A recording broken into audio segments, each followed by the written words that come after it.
It all started about 6 years ago. It was a small thing, completely insignificant, but it grew to unbelievable proportions. It took over my life and actually brought it to an end. My wife Janet and I were in our 50s. The children were grown and on their own. The house was paid off. We lived in comfort and were happy. I was preparing for early retirement from my job in the aerospace industry, and we were looking forward to an easy semi-retirement. Janet was still a beauty as far as I was concerned. She was the only girl I had ever been with, and I never pictured myself with anyone else. I never had wandering eyes, and I never even contemplated infidelity. I loved her with all my heart, and yet she was the one who planted that damned demon seed. A few times a week we'd go out and socialize. Sometimes we had dinner with friends, sometimes we drank and went to a show, and sometimes we danced. One of the nights we danced. We both drank very little and within reason. Janet enjoyed the dancing more than I did, and spent time on the floor with different men. It was all a lot of fun, and I didn't mind. I noticed that several men were putting their hands on Janet's butt while dancing, but she didn't seem to mind. She didn't remove their hands or make any movement to avoid them. It didn't bother me. It all looked like a lot of fun, and I was sure it wasn't going anywhere. After a few dances, I asked her for a slow dance. As we twirled around the floor, I put my hand on her back like her other partners had done. She roughly pushed my hand away. After a few minutes, I put my hand on her ass again. She grabbed it and moved it to her waist. I was puzzled. I stopped dancing and looked at her. Every guy in this place has put their hands on your ass tonight, and you haven't made any of them remove them. What's going on? When they touch me, it's arousing and pleasurable. When you touch me, it's annoying. The seed had been laid. I stopped dancing and just stared at her for a while. I turned and left her on the dance floor and then returned to my seat. She followed me but didn't say anything. That was the last time I danced with her. We sat in silence for the rest of the evening. We didn't dance with each other or anyone else. We didn't drink anymore. Finally, we just got up, left, and drove home. She knew I was upset. I kept waiting for her to say something, anything at all. I was hoping for an apology, an explanation, or a joke, but she didn't say anything. We went to bed without speaking. For the next 2 weeks, we spoke to each other only out of necessity. It was a cold, cold period. I didn't do anything to upset her except react to her comment. I think she was as disturbed by my reaction as I was by her words. Neither of us talked about it. I kept waiting and hoping that she would realize how much she had hurt me and make some effort to ease my pain. But it didn't work. I tried to erase her from my mind, but she kept coming back. She was my soulmate, my only lover, and to her I was annoying. I felt like there was a hole in my heart, and she refused to heal it. I did my best to forget about it. I told myself it was nothing, just a phrase thrown in passing, and it didn't matter. I also knew that something had to be done or the seed would sprout and turn into a tree. Time passed slowly. I already knew there would be no explanation or apology from her. I knew it would never be discussed. If she regretted saying it, she would have said so. I could only assume she said it because she did, and she had no reason to retract her words or soften them in any way. The seed had sprouted. We started talking again, almost normally, but not quite. The kids would come into the house and notice that something was wrong. When they would bring it up, we would ignore it or brush it off with guffaws or guffaws. We tried to get things back on track, but it wasn't happening. The sex was the worst part. Throughout our marriage, sex was never an issue. We seemed to be compatible in most areas, and if she had any complaints, I was unaware of them. She was still the most beautiful woman in the world to me, the only woman.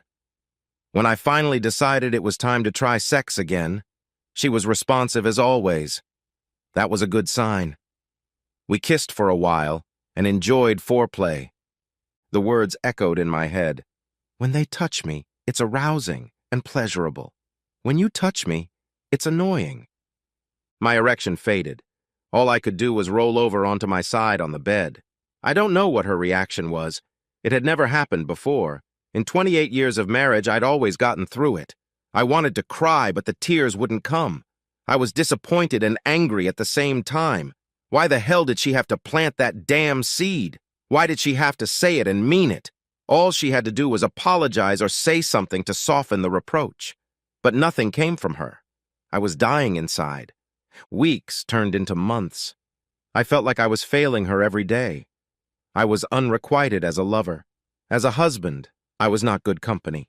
I still loved her more than anything, but I couldn't show her how much I cared for her. We didn't go to clubs or dances. True, a few times we went out to dinners with friends, but it wasn't good company. The spark between us was fading and was soon to be gone forever. I wanted her to have more. She had many good years ahead of her, and I felt she should be able to enjoy them. I couldn't give her what she needed or deserved. She was becoming like her old self, and I knew I had to do something about it. I wasn't looking for anything for myself. I wasn't looking for a new companion. I wasn't looking for freedom. I didn't want release from my torment. All I wanted was to make things better for her. I was willing to sacrifice everything I had to accomplish that. Most importantly, I didn't want to do anything to annoy her. I didn't touch her anymore. I cried a lot. I took early retirement from my job. It was a nice check that went into the bank every month. Janet could live off it without poverty. Her house and car were paid for. Utilities were paid at a reasonable rate. I made sure she had health insurance. I contacted a divorce lawyer and gave her everything I owned. I kept only my clothes and an old pickup truck. I talked to the kids beforehand and tried my best to explain that I was releasing her, not punishing her. I insisted that everyone know that I wanted nothing for myself and that I had no personal motives other than her welfare. My son, Terry, would take care of the yard and car for her, and my daughter, Kate, would take care of everything else. That damned demon seed has grown into a tree and taken over my life. When they touch me, it's arousing and pleasurable. When you touch me, it's annoying. I found an apartment across town and got a job at a small kennel. It didn't pay much, but I had already figured out what I needed and could get by if I was careful. The only things I took from the house were my personal belongings and clothes. I gave Janet the divorce papers, and she looked at me and said nothing. I had no idea what was going on in her head. I'm sure she realized the agony she had caused me, the suffering she refused to alleviate. For almost 2 years, she denied me compassion over her harsh remark. I am sure she was thinking of nothing when she made that remark. Maybe she thought I was making a mountain out of a tiny hill, and maybe I was. In reality, I was making a tree from a seed that should never have been planted. I cried as I left the house. She didn't say a word. She didn't say a word for the rest of her life. Kate came to me in tears. Janet refused to speak at all. She was responsive and attentive, but she wouldn't speak. Kate took her to the doctor for a checkup. They found nothing wrong. I canceled the divorce suit. It didn't seem to make any sense. However, I didn't go back to the house. They said she looked depressed, but she had no symptoms that would cause her to lose her speech. She was refusing to speak of her own free will. Kate began to spend more time with her. Janet was able to take care of herself, but was losing interest in doing so.